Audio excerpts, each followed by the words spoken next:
मिरज टाकळी रोडवर भीषण अपघात.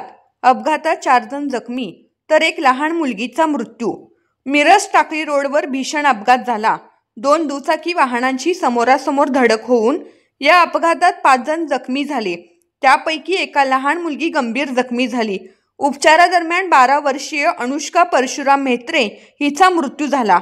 तर परशुराम कल्लप्पा म्हेत्रे, सावित्री परशुराम म्हेत्रे, अथर्व परशुराम म्हेत्रे आणि दुसऱ्या गाडीवरील राहुल नंदकिशोर भालेराव हे जखमी असून या 4 जणांच्यावर मिरजेच्या सिव्हिल हॉस्पिटलमध्ये उपचार सुरू आहेत.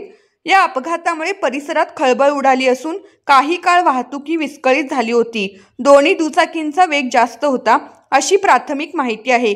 सदर अपघात इतका जोरदार होता की दोन्ही दुचाकीचा पूर्णतः चुराडा झाला आहे. स्थानिक नागरिकांनी तातडीने घटनास्थळी धाव घेत मदतकार्य सुरू केले आणि जखमींना मिरजेतील शासकीय रुग्णालयात हलवण्यात आले आहे.